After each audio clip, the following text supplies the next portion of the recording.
Hello friends, good morning. Welcome to my channel. আশা করি তোমরা সবাই খুব ভালো আছো, আমিও খুব ভালো আছি। অনেক দিন পরে একটা ব্লগ নিয়ে আসলাম। তো আজকের দিনটা হচ্ছে একাদশী। আজকে সকালেই শ্বশুর বাড়ি থেকে বাবার বাড়ি চলে এসেছি। আসার সময় এই এক গাদা রজনীগন্ধা ফুল নিয়ে এসেছি, সেগুলোই সাজিয়ে গুজিয়ে রেখেছি। আর বাবার বাড়িতে এসেছি তার কারণ আমার বাবা মা দুজনেই একাদশী করে।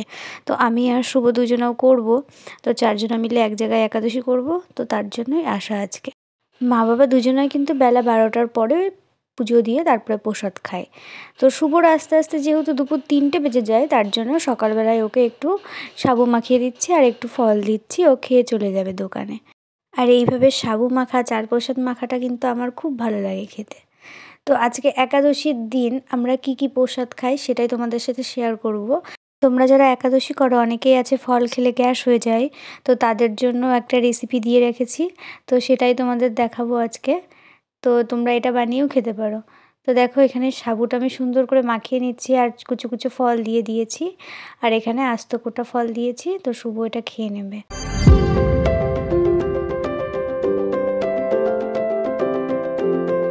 এরপর আমি চলে এলাম দুপুরের আর রাতের আয়োজন করতে। তো এখানে আমি কিছু সবজি নিয়ে নিয়েছি। এখানে দেখো পেঁপে, আলু, কাঁচকলা, মিষ্টি কুমড়ো আর একটু কচু, এগুলো আমি কেটে নিয়েছি।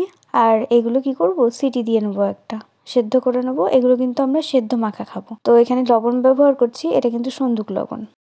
ওটা তো প্রেশার করে দিয়ে দিয়েছি, ওটা একটা সিটি পড়লেই বন্ধ করে দেবো। আর এখানে নিয়ে এসেছি আর একটা রেসিপি তোমাদের সাথে শেয়ার করব। সেটা হচ্ছে সাবুর পোলাও।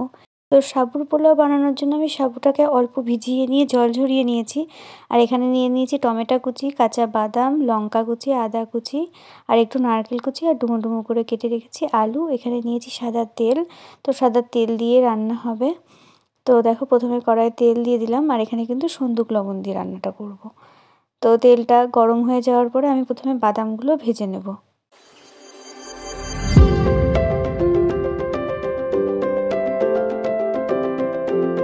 তো বাদামগুলো ভেজে নিয়েছি। এবার আরেকটু কড়াইয়ে তেল দিয়ে আমি আলুগুলোকে ভেজে নেব।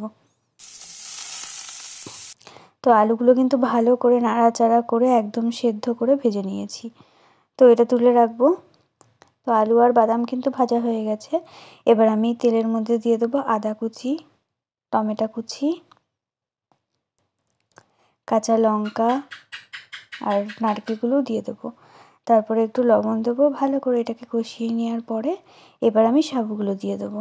সাবুটা দেখো একদম কিন্তু ঝরঝরে, তার কারণ সাবুটা আমি একটু ভিজিয়েই তুলে রেখেছিলাম ঝুড়িতে, ঝাঁঝরি ঝুড়িতে তুলে রেখেছি, যার কারণে একদম জল ঝরে গেছে। তো রেডি হয়ে গেছে আমার সাবুর পোলাও। এটা কিন্তু খুব ভালো লাগে খেতে। আর এটা কিন্তু একমাত্র একাদশীর দিনই আমাদের বানানো হয়। আর এখানে আছে বাদাম ভাজা আর এখানে একটু সাবু মাখিয়ে নিয়েছি। তো এটাই আমাদের দুপুরের খাওয়া দাওয়া। তো দুপুরে তোমরা দেখলে যে সাবুর পোলাও খেলাম। আর দুপুরে তো অনেক কিছুই ছিল, তার জন্য আর সেদ্ধগুলো মাখিনি। আর এখন দেখো, একটু শুকনো লঙ্কা ভেজে নিয়েছি আর একটু বাদাম ভাজা গুঁড়ো করে নিচ্ছি। তো এটা দিয়ে আলু সিদ্ধটা মাখবো। তারপর একে একে সব সিদ্ধগুলো মেখে নেব। একাদশীর দিন মায়াপুরে কিন্তু অনেক ধরনের প্রসাদ পাওয়া যায়। শুধু মায়াপুরে না, সব ইস্কনেই অনেক ধরনের প্রসাদ পাওয়া যায়। তোমরা চাইলে বাড়িতে সেগুলো কিন্তু বানাতেই পারো। একাদশী মানেই যে তোমাদের ফল খেয়ে সাবু খেয়ে কাটাতে হবে তা নয়। কিন্তু অনেকেই আছে যে ফল সাবু এগুলো খেলে খুব অসুবিধা হয়, মিষ্টি জিনিস খেতে পারে না।